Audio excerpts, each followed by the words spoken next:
एक गांव में हरिया नाम का एक बहेलिया रहता था। वह गांव में जाल बिछाकर चिड़िया, कबूतर, तोता और अन्य पक्षियों को पकड़ता था। फिर उन्हें पिंजरे में बंद करके रख लेता और गांव के बाजार में बेच देता था। हरिया के घर में उसकी पत्नी शोभा भगवान शिव की भक्त थी। वह दिन रात भगवान शिव की पूजा करती थी। शोभा अपने पति के काम से खुश नहीं थी। एक दिन उसने हरिया से कहा, सुनो जी, तुम जिन पक्षियों को पकड़कर बेचते हो, इससे उन्हें कितनी तकलीफ होती होगी।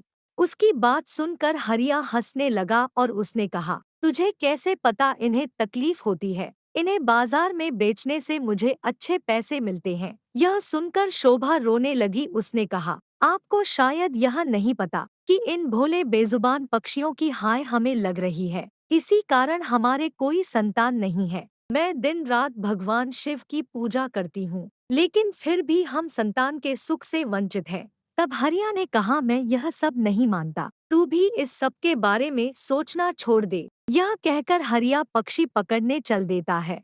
शाम को हरिया पिंजरे में पक्षियों को लेकर आता है और झोपड़ी में रख देता है। अगले दिन फिर से हरिया पक्षियों को पकड़ने चला जाता है। तभी कोई घर का दरवाजा खटखटाता है। शोभा दरवाजा खोलकर देखती है तो उसके सामने एक ब्राह्मण अपनी पत्नी के साथ खड़े थे। शोभा उनसे कहती है, महाराज, आप लोग कौन है? तब ब्राह्मण कहता है, बेटी, हम बहुत दूर से कुछ दिन इस गांव के शिव मंदिर में अमर कथा वाचने आए हैं, इसलिए घर घर जाकर उसका निमंत्रण दे रहे हैं। तुम भी कल से अपने परिवार के साथ कथा सुनने आना।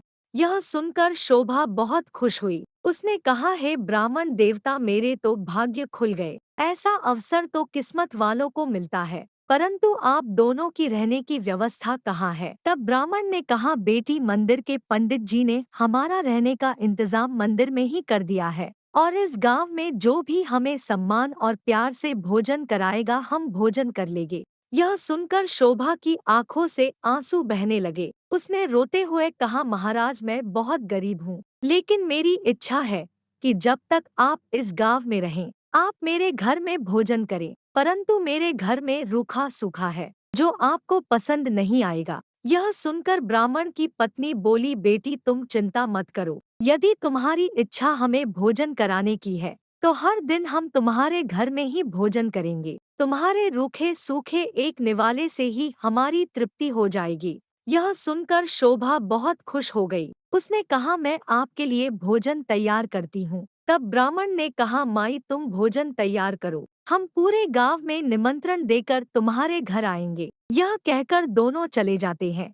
शोभा भोजन तैयार करती है। कुछ समय बीत जाने के बाद दोनों पति पत्नी शोभा के घर भोजन करने आ जाते हैं। जब वे भोजन करने बैठते हैं, तभी ब्राह्मण की नजर पिंजरे में पक्षियों पर पड़ती है। वे उठकर खड़े हो जाते हैं। शोभा उनसे पूछती है, महाराज, क्या मेरे से कोई भूल हो गई? ब्राह्मण ने क्रोधित होते हुए कहा, तुमने इन बेजुबान पक्षियों को पिंजरे में कैद कर रखा है, हम तुम्हारे घर भोजन नहीं कर सकते। तुम भगवान शिव की अमर कथा सुनना चाहती हो और उनके प्रिय कबूतरों को तुमने कैद कर रखा है। यह कहकर वे चल देते हैं। शोभा उनके पैर पकड़ लेती है और कहती है, हे ब्राह्मण देवता, मेरे घर से रुष्ट होकर न जाइए। मैं तो वैसे भी संतान सुख से वंचित हूँ। अगर आप भी बिना भोजन किए चले गए तो हमारा सर्वनाश निश्चित है। यह पक्षी मेरे पति ने पकड़े हैं, मैं अभी इन्हें आजाद कर देती हूँ। यह कहकर वह बाहर जाकर सारे पक्षियों को आजाद कर देती है। यह देखकर ब्राह्मण पत्नी सहित भोजन करते हैं और शोभा को सौभाग्यवती और पुत्रवती होने का आशीर्वाद देकर चले जाते हैं। शाम को जब हरिया आता है, वह पिंजरा खाली देखकर शोभा से पूछता है। तब शोभा उसे सारी घटना बता देती है। हरिया गुस्से में कहता है, मैं इतनी मेहनत से पक्षी पकड़ कर लाया था और तूने सब उड़ा दिए। आज के बाद किसी को भोजन पर मत बुलाना। तब शोभा कहती है, मैंने तो उन दोनों को 7 दिन का न्योता दे दिया है, अब मैं पीछे नहीं हट सकती। उन्होंने मुझे सौभाग्यवती और पुत्रवती होने का आशीर्वाद दिया है। अमर कथा वाचने वाले सच्चे ब्राह्मण का आशीर्वाद कभी बेकार नहीं जाता। अगर उन्हें भोजन नहीं कराया और उन्होंने गुस्से में श्राप दे दिया तो हमारा सर्वनाश हो जाएगा। आप केवल 7 दिन तक पक्षियों को मत पकड़ना, बाद में जो चाहे करना। हरिया को हार कर उसकी बात माननी पड़ी। वह बेमन से 7 दिन घर पर ही रहने लगा। हर दिन ब्राह्मण और उनकी पत्नी भोजन करने आते। उनके आने से पहले हरिया घर से चला जाता। उसे यह सब पसंद नहीं था। शाम के समय शोभा कथा सुनने जाती। वह हरिया से भी चलने को कहती, लेकिन हरिया मना कर देता था। इसी तरह 6 दिन बीत गए। रात को शोभा ने हरिया से कहा, आपने मेरे कहने से 6 दिन पक्षियों को नहीं पकड़ा। बस आप मेरी एक बात और मान लीजिए। हरिया ने कहा, क्या बात है? वैसे भी मैं केवल कल ही घर पर रुकूंगा, परसों से अपने काम पर जाऊंगा। तब शोभा ने कहा, कल अमर कथा समाप्त हो जाएगी। मैं चाहती हूँ आप कल मेरे साथ मंदिर में कथा सुनने चलें और वहाँ से वापस आने के बाद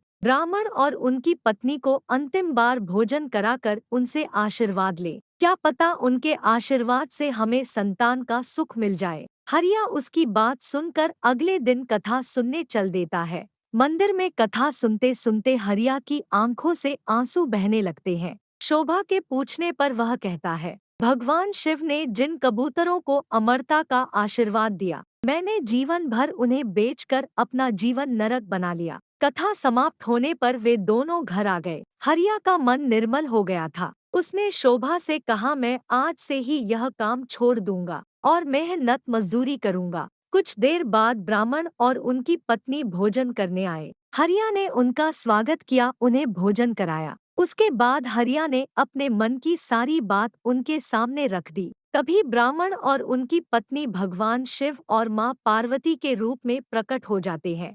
भगवान शिव कहते हैं, तुम्हारी पत्नी की भक्ति देखकर हम तुम्हें संतान सुख देना चाहते थे, किंतु तुम्हारे पाप के कारण यह संभव नहीं था। इसलिए हमें तुम्हारा मन बदलने के लिए भेष बदलकर यहाँ आना पड़ा। यह सुनकर दोनों पति पत्नी रोने लगते हैं और उनके चरणों में गिर जाते हैं। भगवान शिव और माँ पार्वती उन्हें पुत्रवती होने का आशीर्वाद देकर अंतर ध्यान हो जाते हैं। भगवान के आशीर्वाद से उनके घर एक सुंदर कन्या का जन्म होता है। कन्या के आने के बाद उनके दिन बदल जाते हैं। वे काफी धनवान हो जाते हैं। धन्यवाद दोस्तों, हम आशा करते हैं कि आपको हमारा यह प्रयास जरूर पसंद आया होगा। तो चैनल को सब्सक्राइब, लाइक, शेयर करें और कमेंट में हर हर महादेव जरूर लिखें। आपकी हर मनोकामना पूरी होगी।